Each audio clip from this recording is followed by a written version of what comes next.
Right ఇక వివరాలు చూద్దాం. ఫార్ములా ఈ కార్ రేస్ కేసులో ఈడీ విచారణకు A3 బిఎల్ఎన్ రెడ్డి హాజరు కాలేదు. ఈడీ జాయింట్ డైరెక్టర్ కు బిఎల్ఎన్ రెడ్డి మెయిల్ పంపించారు. విచారణకు సమయాన్ని కోరుతూ ఈడీకి లేఖ పంపారు. తర్వాత విచారణ తేదీ ఎప్పుడన్నది చెబుతామని బిఎల్ఎన్ రెడ్డికి ఈడీ జాయింట్ డైరెక్టర్ సమాధానమిచ్చిందే.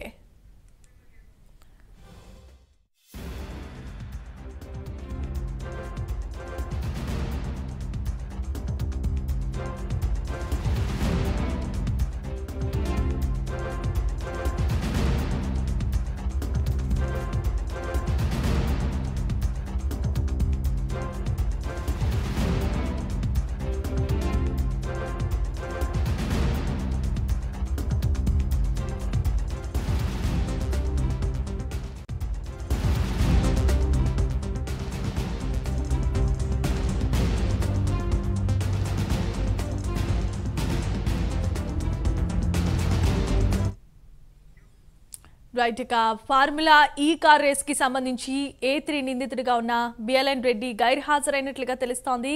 మరికొంత సమయం కావాలని ఈడీకి ఇప్పటికే మెయిల్ ని పంపించారు. దీనికి అనుమతినిచ్చింది ఈడీ. ఇదే అంశానికి సంబంధించి మరిన్ని అప్డేట్స్ ను మా కరెస్పాండెంట్ కుమార్ అందిస్తారు. కుమార్. Thank you Jemima. ఏదైతే ఫార్ములా ఈ కార్ రేసుకు సంబంధించి ఈడీ అధికారులు ఇప్పటికే ఇటు బిఎల్ఎన్ రెడ్డితో పాటు అరవింద్ కుమార్, కేటీఆర్ ముగ్గురికి కూడా నోటీసులు అయితే జారీ చేశారు. ముఖ్యంగా నోటీసులు జారీ చేసిన తర్వాత ఈరోజు, రేపు అలాగే 7వ తారీఖుని ఒక్క ముగ్గురిని కూడా విచారించేందుకు కూడా రంగం అయితే సిద్ధం చేశారు. ఈరోజు ఏదైతే హెచ్ఎండిఏ మాజీ చీఫ్ బిఎల్ఎన్ రెడ్డికి అయితే నోటీసులు ఇచ్చి ఈరోజు విచారణకు హాజరు కావాలంటూ కూడా చెప్పడం జరిగింది. అలాగే మరొక పక్క రేపు అరవింద్ కుమార్కి అయితే నోటీసులు ఇచ్చారు. అలాగే మరొక పక్క 7వ తారీఖుని కేటీఆర్ విచారించేందుకు కూడా నోటీసులు జారీ చేశారు. ఈ నేపథ్యంలోనే ఈరోజు ఏదైతే బిఎల్ఎన్ రెడ్డి ఏదైతే గైర్హాజరైతే అయ్యారు, ముఖ్యంగా తను విచారణకు హాజరయ్యేందుకు సమయం కోరుతూ కూడా ఈడీ జాయింట్ డైరెక్టర్కి ఈమెయిల్ ద్వారా ఏదైతే తన విన్నపం అయితే పంపించడం జరిగింది. ఈ నేపథ్యంలోనే ఆ మెయిల్ కూడా ఈడీ అధికారులు కూడా సానుకూలంగా స్పందించారు. మళ్ళీ విచారణ ఎప్పుడనేదని మళ్ళీ తెలియపరుస్తామంటూ కూడా దాని మెయిల్ ద్వారా రిప్లై అయితే ఇవ్వడం జరిగింది. ముఖ్యంగా ఏదైతే ఫార్ములా ఈ కార్ రేసుకు సంబంధించి నిధులు మళ్లింపులు సంబంధించి కూడా ఈడీ అధికారులు ఈసీఐఆర్ నమోదు చేశారు. ఇందులో A1గా కేటీఆర్, A2 కింద అరవింద్ కుమార్, A3 కింద బిఎల్ఎన్ రెడ్డి. ఆ A3 కింద ఉన్న బిఎల్ఎన్ రెడ్డికే ఈ రోజు అయితే నోటీసులు ఇవ్వడం జరిగింది. కానీ ప్రస్తుతం ఆయన గైర్హాజరయ్యారు. విచారణకు సమయం కావాలంటూ కూడా ఈడీ జాయింట్ డైరెక్టర్కి మెయిల్ కూడా చేయడం జరిగింది. ఈ నేపథ్యంలోనే మరొకసారి విచారణ పిలిచేందుకు కూడా ఈడీ అధికారులు అయితే సిద్ధమవుతున్నారు. ప్రస్తుతం ఏదైతే ఈ ఫార్ములా ఈ కార్ రేసుకు సంబంధించి హెచ్ఎండిఏకి సంబంధించిన 55 కోట్లు విదేశీ సంస్థకి FAOకి అయితే పంపించారు. ఈ నేపథ్యంలోనే ఇది కరెన్సీ కన్వర్ట్ చేసి పంపించడం ద్వారా హెచ్ఎండిఏకి అధిక భారం పడింది. ఈ నేపథ్యంలోనే ఈ 2024లోని ఏదైతే జరగాల్సిన ఈ ఫార్ములా ఈ కార్ రేస్ కొన్ని ఒప్పంద పత్రంలో అవకతవకలు ఉన్న నేపథ్యంలోనే ఇది కూడా రద్దయింది. ఎప్పుడైతే కాంగ్రెస్ ప్రభుత్వం హయాంలోకి వచ్చిందో అప్పుడు ఈ ఫార్ములా కేసు కూడా రద్దవడంతో కూడా హెచ్ఎండిఏ నిధులు అప్పటికే ఏదైతే విదేశీ సంస్థకి అయితే పంపించారు. ఈ నేపథ్యంలోనే దీనిపై విచారణ చేపట్టాలంటూ కూడా కాంగ్రెస్ ప్రభుత్వం మున్సిపల్ శాఖ అధికారులకు అయితే ఆదేశించింది. అలాగే మున్సిపల్ శాఖ అధికారులు కూడా దీనికి సంబంధించి ఏసీబీని అయితే ఆశ్రయించారు. ఏసీబీ అధికారులు కూడా దీనిపై విచారించేందుకు కూడా ఇటు గవర్నమెంట్తో పాటు గవర్నర్ అనుమతి కూడా తీసుకున్నారు. ముఖ్యంగా ఈ కార్ రేసులో కేటీఆర్ లాంటి వ్యక్తులు ఉన్న నేపథ్యంలోని ముఖ్యంగా గవర్నర్ పర్మిషన్ తీసుకొని మరి ఈ కార్ రేసుకు సంబంధించి విచారణ అయితే ప్రారంభించారు.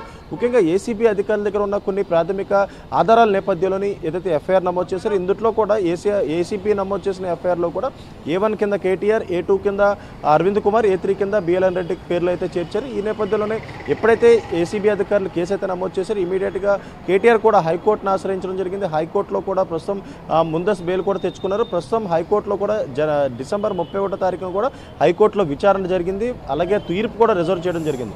తీర్పు వెలువడించే వరకు కూడా కేటీఆర్ని అయితే అరెస్ట్ చేసేందుకైతే లేదు.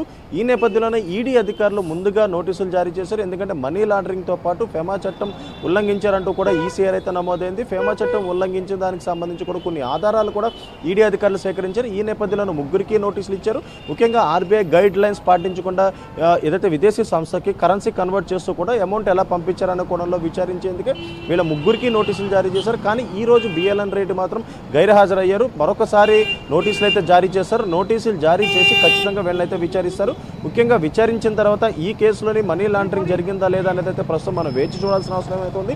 ముఖ్యంగా ఏదైతే విదేశీ సంస్థకు పంపించిన సమయంలో కూడా అగ్రిమెంట్ ఏదైతే 2023 సీజన్ 9 ఫార్ములా రేస్ అయితే నిర్వహించి అది సక్సెస్ అయిన తర్వాత ఇమీడియట్గా 2024 కూడా అగ్రిమెంట్ చేసుకున్నారు. ఈ నేపథ్యంలోనే దానికి సంబంధించి ముందస్తుగానే 56 కోట్ల నిధులను అయితే మళ్లించారు. ముఖ్యంగా అప్పటి మున్సిపల్ శాఖ మినిస్టర్గా ఉన్న కేటీఆర్ ఒప్పందంతోనే ఈ అమౌంట్ ట్రాన్స్ఫర్ చేసినట్లు ఇటు అరవింద్ కుమార్ కూడా గతంలో సిఎస్ శాంతి కుమార్ ఇచ్చే నోటీసులకు వివరణ అయితే ఇచ్చారు. ఈ నేపథ్యంలోనే కేటీఆర్ కూడా స్పందించారు.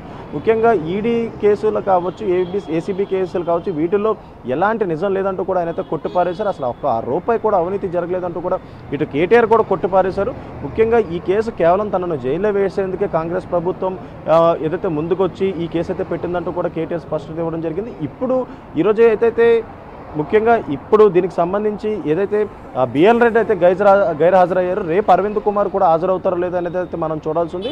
అలాగే ఇప్పటికీ కేటీఆర్ కూడా 7వ తారీఖు విచారణకి రావాలో వద్దనేది తమ లాయర్లు నిర్ణయిస్తారంటూ కూడా ఇప్పటికే ఏదైతే కేటీఆర్ కూడా స్పందించడం జరిగింది. ప్రస్తుతం ఈరోజు బిఎల్ఎన్ రెడ్డి మాత్రం గైర్ హాజరవడంతో కూడా అతనికి మరొకసారి నోటీసులు ఇచ్చి విచారించే అవకాశం అయితే ఉంది. Jemimah, right, thanks for the updates and details.